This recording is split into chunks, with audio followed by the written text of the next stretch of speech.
Hi good morning. അപ്പോൾ നമ്മുടെ ഇന്നത്തെ റെസിപ്പി വളരെ സിമ്പിളായിട്ടുള്ള റെസിപ്പിയാണ്.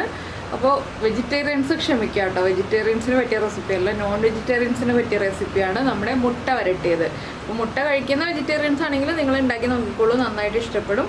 മുട്ട കഴിക്കാത്ത ആളുകളാണെങ്കിൽ നമുക്ക് അടുത്ത ദിവസം വെജിറ്റേറിയൻ റെസിപ്പി ചെയ്യാം, ഈസി ആയിട്ടുള്ളത്. ഇതിപ്പോൾ മുട്ട വരട്ടിയത് നമുക്ക് ചോറിൻ്റെ കൂടെയൊക്കെ കഴിക്കാൻ വളരെ നല്ല കോമ്പിനേഷനാണ്. അപ്പോൾ നിങ്ങൾ ഇതുപോലെ മുട്ട വരട്ടി നോക്കിയിട്ടില്ലെങ്കിൽ ഒരു പ്രാവശ്യം ഒന്ന് ചെയ്ത് നോക്കൂ, നന്നായിട്ട് ഇഷ്ടപ്പെടും. പെരിഞ്ജീരകപ്പൊടി ഉണ്ടെങ്കിൽ എപ്പോഴും അത് ചേർക്കാണ് ഏറ്റവും നല്ലത് കേട്ടോ. അത് ഞാൻ എടുത്തു പറയുന്നത് എന്താണെന്ന് വെച്ചാൽ, പല വീഡിയോയിൽ ഞാൻ പറയാറുണ്ട് പെരിഞ്ജീരകം കുറച്ച് പൊടിച്ച് വെച്ചോളൂ എന്നുള്ളത്. നമ്മുടെ പല റെസിപ്പികളിലും പെരിഞ്ജീരകപ്പൊടി ചേർക്കുമ്പോൾ നമ്മുടെ കറികളുടെ ടേസ്റ്റ് കൂടുകയാണ് ചെയ്യുക. അതുകൊണ്ടാണ് പെരിഞ്ജീരകം പൊടിച്ച് വയ്ക്കാൻ പറയുന്നത്. അപ്പോൾ ഈ റെസിപ്പി കാണുമ്പോൾ നിങ്ങൾ ഉടനെ തന്നെ പെരിഞ്ജീരകം വീട്ടിലുണ്ടെങ്കിൽ ഒന്ന് പൊടിച്ച് വെച്ചോളൂ. ആ പെരിഞ്ജീരകപ്പൊടി ചേർത്തിട്ട് തന്നെ ഈ റെസിപ്പി തയ്യാറാക്കും. അപ്പോൾ കറക്റ്റ് ടേസ്റ്റ് അറിയാൻ പറ്റും. ഗരം മസാലപ്പൊടി ചേർക്കുന്നതിനേക്കാൾ പെരിഞ്ജീരകപ്പൊടിയിൽ കറക്റ്റ് ടേസ്റ്റ് അറിയാൻ പറ്റും. അപ്പോൾ നമുക്ക് എങ്ങനെയാണ് നമ്മുടെ മുട്ട വരട്ടിയത് ഉണ്ടാക്കുന്നതെന്ന് നോക്കാം. നമുക്ക് നമ്മുടെ മുട്ട വരട്ടിയതിന് ആവശ്യമായിട്ടുള്ള ഇൻഗ്രീഡിയൻസ് നോക്കാം. നമ്മളിപ്പോൾ 5 മുട്ടയ്ക്കുള്ള അളവുകളാണ് പറയുന്നത്. 3 സവോള എടുത്തിട്ടുണ്ട്, 1 തക്കാളി എടുത്തിട്ടുണ്ട്. ഈ തക്കാളിയുടെ 1/4 ഭാഗം ഞാൻ എടുക്കുള്ളൂ, മുഴുവൻ വേണ്ട. ചെറിയ തക്കാളി ആണെങ്കിൽ 1 തക്കാളി എടുക്കാം. പിന്നെ ഒരു 4 പച്ചമുളക് എടുത്തിട്ടുണ്ട്. അതുപോലെ തന്നെ 1 പീസ് ഇഞ്ചി എടുത്തിട്ടുണ്ട്, കുറച്ച് കറിവേപ്പില എടുത്തിട്ടുണ്ട്. വെളുത്തുള്ളി താല്പര്യമുണ്ടെങ്കിൽ നിങ്ങൾക്ക് ഇതിലേക്ക് വെളുത്തുള്ളി ചേർക്കാം. ഞാനിപ്പോൾ വെളുത്തുള്ളി ചേർക്കുന്നില്ല. പിന്നെ നമ്മൾ പൊടികളൊക്കെയാണ് ചേർക്കേണ്ടത്. അതെന്തൊക്കെയാണെന്ന് നമ്മൾ ചേർക്കുമ്പോൾ പറയാം. ആദ്യം നമുക്ക് ഈ സവോള ഒന്ന് നീളത്തിൽ കട്ട് ചെയ്തെടുക്കാം. അതുപോലെ തന്നെ പച്ചമുളക് ചെറുതായിട്ട് കട്ട് ചെയ്യാം, തക്കാളിയും കട്ട് ചെയ്തെടുക്കാം. ഇതെല്ലാം കട്ട് ചെയ്ത് കഴിഞ്ഞിട്ട് നമുക്ക് നമ്മുടെ കറി റെഡിയാക്കി തുടങ്ങാം. അപ്പോൾ നമ്മുടെ സവോള തിന്നായിട്ട് ഇതുപോലെ സ്ലൈസ് ചെയ്തെടുത്തിട്ടുണ്ട്. അതുപോലെ തന്നെ പച്ചമുളക് ഒന്ന് ചരിച്ച് കട്ട് ചെയ്തെടുത്തിട്ടുണ്ട്, ഇഞ്ചി ചെറുതായിട്ട് മുറിച്ചെടുത്തിട്ടുണ്ട്. തക്കാളി ആണെങ്കിലും ഇതുപോലെ ഹാഫ് സ്ലൈസായിട്ട് സ്ലൈസ് ചെയ്തെടുത്തിട്ടുണ്ട്. ഇനി നമുക്ക് നമ്മുടെ മസാല റെഡിയാക്കി എടുക്കാം. ഇപ്പോൾ നമ്മളൊരു ചട്ടി വെച്ചിട്ട് ചട്ടിയിലേക്ക് വെളിച്ചെണ്ണ ഒഴിച്ചിട്ടുണ്ട്. ഈ ഒരു റെസിപ്പി വെളിച്ചെണ്ണയിൽ തന്നെ ചെയ്യുക. അപ്പോൾ വെളിച്ചെണ്ണയിലേക്ക് ഞാനിപ്പോൾ മുറിച്ച് വെച്ചിരിക്കുന്ന ഇഞ്ചി ചേർക്കുകയാണ്. നിങ്ങൾ വെളുത്തുള്ളി ചേർക്കുന്നുണ്ടെങ്കിൽ ഒരു 5-6 വെളുത്തുള്ളി ഇതുപോലെ തന്നെ ചോപ്പ് ചെയ്തിട്ട് ചേർക്കാം. അതുപോലെ തന്നെ നമ്മൾ മുറിച്ച് വെച്ചിരിക്കുന്ന പച്ചമുളക്, സവോള ഇതെല്ലാം ചേർത്ത് കൊടുക്കാം.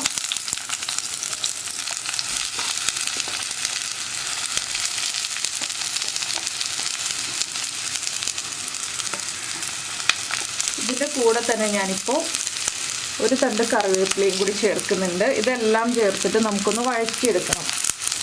ഈ സവോളയ്ക്ക് ആവശ്യമായിട്ടുള്ള ഉപ്പ് ചേർത്ത് വഴറ്റിയെടുക്കാം. സവോള നന്നായിട്ട് വഴന്ന് വരണം കേട്ടോ. എന്താണെന്ന് വെച്ചിട്ടുണ്ടെങ്കിൽ നമുക്ക് മുട്ട വരട്ടിയെടുക്കണം എന്നുണ്ടെങ്കിൽ സവോള നന്നായിട്ട് വഴന്ന് വന്നാലേ കറക്റ്റ് ടേസ്റ്റ് ഉണ്ടാവുള്ളൂ. അപ്പോൾ എണ്ണ കുറച്ച് ഞാൻ കൂടുതൽ ഒഴിച്ചിട്ടുണ്ട്. മുട്ടയ്ക്കും കൂടി ആവശ്യമായിട്ടുള്ള എണ്ണയാണ് ഞാൻ ഒഴിച്ചിട്ടുള്ളത്. ഇതിനി ഇങ്ങനെ ഇളക്കിക്കൊണ്ടേയിരിക്കുക. ഒരു 7 മിനിറ്റ് ഇളക്കിയെടുത്താലേ നന്നായിട്ട് സവോള വഴന്ന് വന്നിട്ടുണ്ടാവുള്ളൂ. അപ്പോൾ അതുവരെ ഇളക്കി കൊടുക്കട്ടെ ഞാൻ. അതിനുശേഷം നമുക്ക് ബാക്കിയുള്ള കാര്യങ്ങൾ ചെയ്യാം. അപ്പോൾ നമ്മുടെ സവോള ഇത് കണ്ടോ നന്നായിട്ട് വഴന്ന് വന്നിട്ടുണ്ട്. ഇനി നമുക്കിതിലേക്ക് നമ്മുടെ പൊടികളൊക്കെ ചേർത്ത് കൊടുക്കാം. പൊടികൾ ചേർക്കുമ്പോൾ എപ്പോഴും ഫ്ലെയിം കുറച്ച് വെച്ചിട്ട് ചേർക്കുക. 1/2 ടീസ്പൂൺ മഞ്ഞൾപ്പൊടി, 1/4 ടീസ്പൂൺ മല്ലിപ്പൊടി,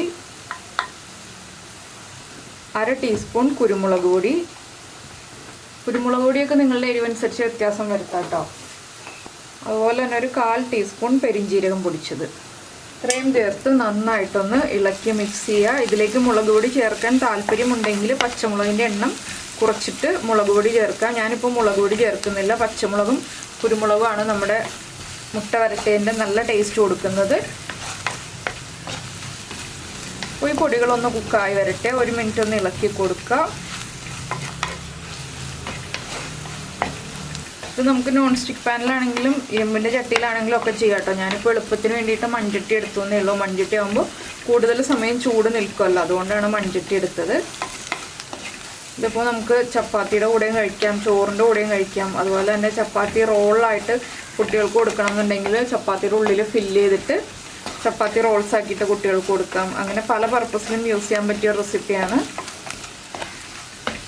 അപ്പോൾ നമ്മുടെ പൊടികളൊന്ന് കുക്കായി വന്നിട്ടുണ്ട്. നമുക്കിതിലേക്ക് എടുത്ത് വെച്ചിരിക്കുന്ന തക്കാളി ചേർക്കാം.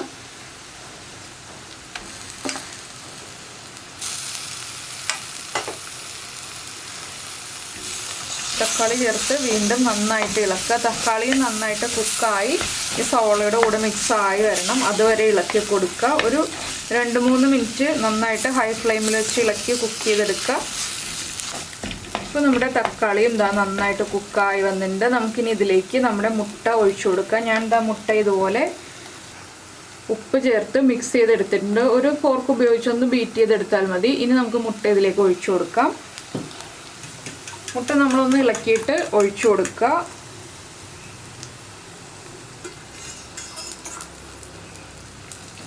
ഇനി ഇത് നമുക്കൊന്ന് ഇളക്കിയെടുക്കാം. ഇളക്കി മുട്ട ഒന്ന് സ്ക്രാമ്പിളായി വരണം.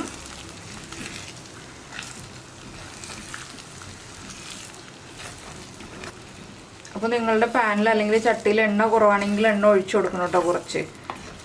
അപ്പോഴേ നമ്മുടെ സ്ക്രാമ്പിൾ ചെയ്യുമ്പോൾ പെർഫെക്റ്റ് ആവുള്ളൂ മുട്ട.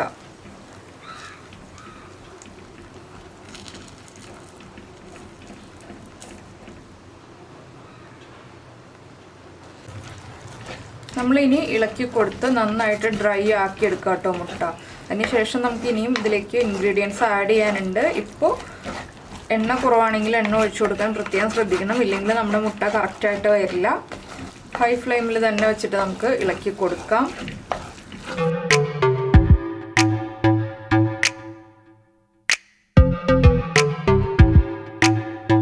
ഇത് വളരെ ഈസി ആയിട്ടുള്ള റെസിപ്പിയാണ്. ബാച്ചിലേഴ്സിനൊക്കെ വളരെ ഈസി ആയിട്ട് ചെയ്തെടുക്കാൻ പറ്റിയ റെസിപ്പിയാണ്. നമുക്കൊരു 3-4 മുട്ട എടുത്തിട്ട് എളുപ്പത്തിൽ ഉണ്ടാക്കാമല്ലോ. അധികം ബുദ്ധിമുട്ടൊന്നുമില്ല. റെസിപ്പി ഉണ്ടാക്കി കഴിയുമ്പോൾ നിങ്ങൾക്ക് മനസ്സിലാവും വളരെ ഈസിയാണെന്നുള്ളത്. അപ്പോൾ ഇതുപോലെയുള്ള റെസിപ്പികൾ താല്പര്യമുണ്ടെങ്കിൽ കമൻറ്റ് ചെയ്യാം കേട്ടോ. ഞാൻ എപ്പോഴും പറയാറുണ്ട്, ഇപ്പോൾ ഈസി ആയിട്ടുള്ള റെസിപ്പികൾ താല്പര്യമുണ്ടെങ്കിൽ നിങ്ങൾ നമ്മുടെ വീഡിയോയുടെ താഴെ കമൻറ്റ് ചെയ്യാന്നുള്ളത്. ഇതൊക്കെ ഈസി ആയിട്ട് തോന്നുന്നുണ്ടോ എന്നുള്ളതും കമൻറ്റ് ചെയ്യാൻ മറന്നു പോരുത് കേട്ടോ.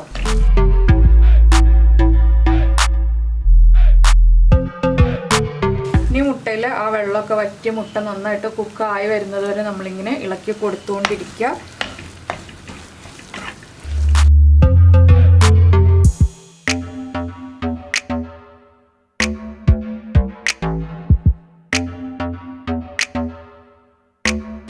സൈഡ്സൊക്കെ ഒന്ന് ചേർത്ത് ഇളക്കി കൊടുക്കാം കേട്ടോ. അപ്പോൾ സൈഡിലുള്ള മുട്ടയൊക്കെ കുക്കായി നന്നായിട്ട് മിക്സായി വന്നോളും. നല്ല പൊടിയായിട്ട് മുട്ട സ്ക്രാമ്പിളായി വരും ഇതുപോലെ ചെയ്ത് കഴിയുമ്പോൾ.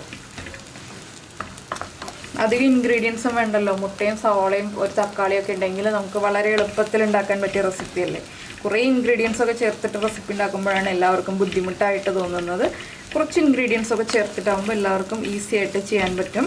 അപ്പോൾ ഞാനൊന്ന് ഇങ്ങനെ സ്പ്രെഡ് ചെയ്തിട്ടാണ് ആ വെള്ളം ഒന്ന് വലിഞ്ഞു വരാൻ വേണ്ടിയിട്ട്, മുട്ടയിലുള്ള നനവൊന്ന് കുറഞ്ഞു വരാൻ വേണ്ടിയിട്ട്. നമ്മൾ മുട്ട തോരനൊക്കെ ഉണ്ടാക്കിയ പോലെയാണ് ഇരിക്കുന്നത്. തേങ്ങയൊക്കെ ചേർത്ത് തോരൻ വെക്കുന്ന പോലെയാണ് ഇരിക്കുന്നത്. പക്ഷേ ഇനിയും ഡ്രൈ ആയി വരും കേട്ടോ. കുറച്ചുകൂടിയൊക്കെ ഒന്ന് ഡ്രൈ ആയി വന്നാലാണ് നമ്മുടെ മുട്ട വരട്ടിയതിന് ടേസ്റ്റ് ഉണ്ടാവുന്നത്. ഒരുപാട് സമയം നിർത്തിയിടണ്ട. ഇടയ്ക്കിടയ്ക്ക് ഇളക്കിയിട്ട് വീണ്ടും നമുക്ക് നിർത്തിയിട്ട് കൊടുക്കാം. ഇപ്പോൾ കണ്ടോ നമ്മുടെ ചട്ടിയിൽ നിന്ന് നന്നായിട്ട് വിട്ട് വന്നിട്ടുണ്ട്. അപ്പോൾ ഒന്ന് ടേസ്റ്റ് ചെയ്ത് നോക്കാം. ഉപ്പ് കുറവാണെങ്കിൽ ഉപ്പ് ആഡ് ചെയ്ത് കൊടുക്കാം. എരിവ് കുറവാണെങ്കിൽ നമുക്ക് വീണ്ടും കുരുമുളക് പൊടി ചേർത്ത് കൊടുക്കാം. അങ്ങനെ എപ്പോൾ വേണമെങ്കിലും ഇതിൽ ഓപ്ഷൻ ഉണ്ട് ചേർക്കാനുള്ളത്. അപ്പോൾ ഞാനൊന്ന് ടേസ്റ്റ് ചെയ്ത് നോക്കട്ടെ.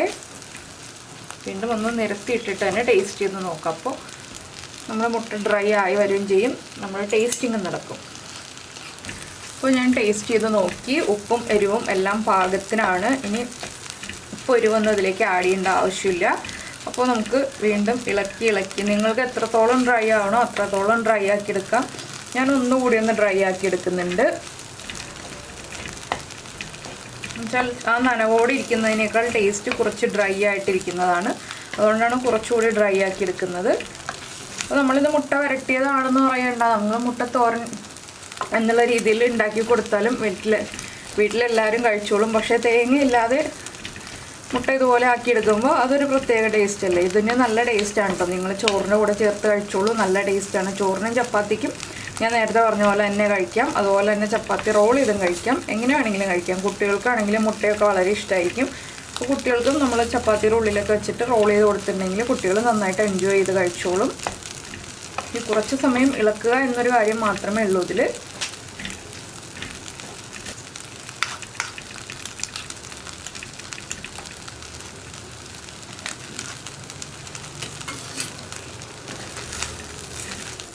ഇനി ഞാൻ ഒരു കാര്യം പറയാം, ഇതിൽ നിങ്ങൾക്ക് താല്പര്യമുണ്ടെങ്കിൽ മാത്രം മതി. ഞാനിപ്പോൾ ചേർക്കുന്നില്ല. ഇതിലേക്ക് ഒരു 1/4 ടീസ്പൂൺ മുതൽ 1/2 ടീസ്പൂൺ വരെ ഗരം മസാലപ്പൊടി ചേർക്കാം കേട്ടോ. ഗരം മസാലയുടെ ഫ്ലേവർ താല്പര്യമുണ്ടെങ്കിൽ. ഞാനിപ്പോൾ പെരിഞ്ജീരകപ്പൊടി ചേർത്തതുകൊണ്ട് ഗരം മസാലപ്പൊടി ചേർക്കുന്നില്ല. പെരിഞ്ജീരകപ്പൊടിയുടെ ടേസ്റ്റ് തന്നെ നല്ല ടേസ്റ്റാണ് മുട്ടയുടെ കൂടെ വരുമ്പോൾ. അപ്പോൾ അതുകൊണ്ടാണ് ഞാൻ ഗരം മസാലപ്പൊടി ചേർക്കാത്തത്. നിങ്ങളുടെ കയ്യിൽ പെരിഞ്ജീരകപ്പൊടി ഇല്ലയെന്നുണ്ടെങ്കിൽ ഗരം മസാലപ്പൊടി ചേർത്താലും മതി. അപ്പോൾ നമുക്ക് ഇനി ഇതിലേക്ക് കുറച്ചുകൂടി കറിവേപ്പില ചേർക്കാനുണ്ട്. ഇതിനെയും ഡ്രൈ ആക്കി എടുക്കണം എന്നുണ്ടെങ്കിൽ ഡ്രൈ ആക്കി എടുക്കാം കേട്ടോ. ഞാനിപ്പോൾ ഇത്രയും വെച്ച് നിർത്താണ്. കുറച്ച് കറിവേപ്പിലയും ചേർത്ത്, അതുപോലെ തന്നെ നമ്മൾ അവിയലൊക്കെ ഉണ്ടാക്കുമ്പോൾ ചെയ്യില്ലേ, കുറച്ച് പച്ച വെളിച്ചെണ്ണയൊക്കെ ഒഴിച്ച് കഴിയുമ്പോൾ നല്ലൊരു സ്മെല്ലും ഫ്ലേവറും എല്ലാം വരും. കറിവേപ്പിലയുടെ സ്മെല്ലൊക്കെ നന്നായിട്ട് പിടിച്ചു വരും നമ്മുടെ മുട്ടയിലേക്ക്. വെളിച്ചെണ്ണ ഒഴിച്ചു, ഞാൻ ഫ്ലെയിം ഓഫ് ചെയ്തു. ഇനി വീണ്ടും ഒന്ന് ഇളക്കി മിക്സ് ചെയ്യാണ്.